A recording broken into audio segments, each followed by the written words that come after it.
Hotel walls are thin, and Frank has friends.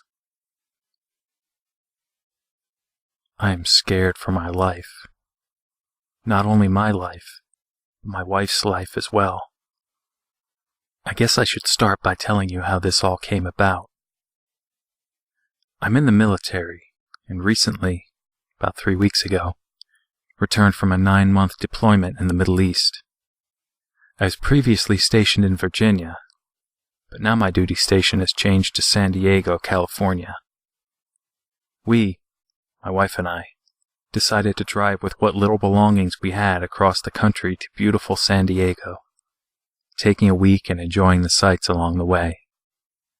We spent the night in New Orleans, San Antonio, and El Paso, and our next stop was Tucson, Arizona. We got there around 9 p.m., and I immediately headed for the bar. Got kinda drunk at some vodka bar named Elliot's downtown.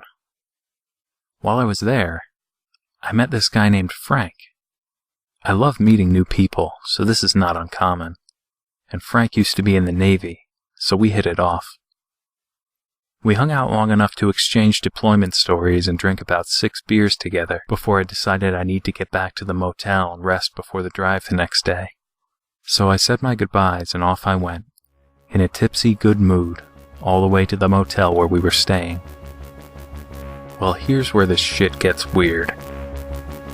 Our room is on the 2nd floor of a 2-story cheap motel, and before I turn in for the night, I stand outside and smoke a cigarette. About halfway through the smoke, a guy in the room right next to ours comes out and gestures, without using words, that international thumb flicking a lighter move, to bum a light.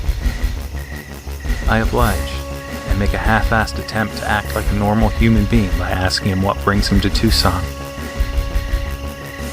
Frank is my friend, not yours, he says. It was such a weird thing to say. I fumbled with my words. Oh, you were at the bar with us? I tried not to sound too thrown off. His only response was a tiny laugh, a kind of giggle. Then he flicked his cigarette off into the darkness and went back into his room, slamming the door behind him. I didn't give it much thought. I was drunk and sleepy and just figured he was too, so I went to bed. I woke the next day and, after checking out, I was recalling the incident and mentioning it to my wife as we got in the car to start our drive to San Diego. As we backed out of the parking lot, I looked up vaguely at the room we stayed in, and the door was wide open. Abnormal considering we were leaving at 6 a.m. There's no fucking way the cleaning crew was already in there. But I'm an asshole, so I just left, tired and ready to get on the road. 2 hours into the drive that day, I got sick. I don't know what it was, but I was violently puking.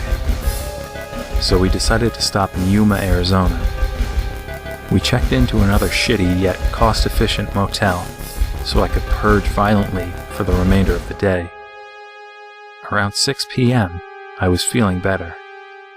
My wife told me she was going to find something for me to eat, so I decided to nap until she got back. She wakes me up an hour and a half later with a burrito and news of a man that stopped her on the street and asked her to, quote, tell her husband to leave Frank alone. Panic rushed through me as I tried to calm myself down. He was a big, tall, ugly white guy with dreadlocks, she said. Damn. Is this motherfucker following us? I couldn't eat. I felt sick again. My wife managed to calm me down a little by not reacting as freaked out as I was. I deadbolted the door, and we watched a movie to calm down, eventually falling asleep. I awoke to a chill, like a gust of wind chill. My eyes blinked open and saw the door to our hotel room wide open. I sprang out of bed and immediately shut the door and locked it. I then flicked on the light and searched our room for missing things. Nothing. I decided to wake up my wife and tell her what happened, but when I try, she won't wake up, My heart starts pounding more than ever as I take her pulse. Nothing. I panic and dial 911 on my phone. As I start to push send, I yank the curtains back and look outside. And he's right there. Inches from the glass. He's staring right at me, dimly lit by the glow cast outward by the light in the room. I drop the phone in panic, turn the lights out, and duck down by the door. I just wanted him not to be able to see me. "Babe?" I hear my wife's tiny, sleepy voice in the darkness. Partial relief washes over me as I whisper, "Shh, call 911. I can't find my phone and I think we have an intruder." I think of things I can use as a weapon as I hear her fumbling in the darkness for her phone. "I can't find it," she says. As I debate whether or not to turn the lights on, I hear it. 3 knocks on the wall of the room next to ours, followed by a muffled voice. "Frank is my friend, not yours." I completely broke down. "Leave us alone," I shouted through the wall. Silence.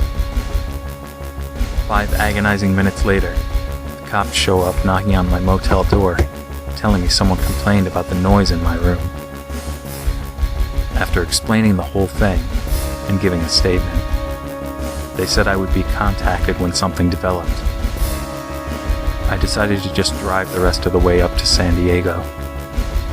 I arrived last night, and since we can't move into our apartment until Monday, we stayed at this hotel I'm currently at.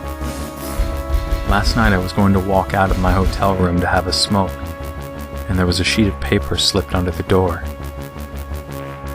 It was coupons for takeout Mexican food.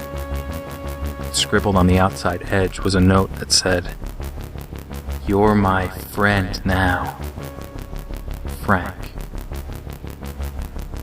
I have absolutely no idea what to do now.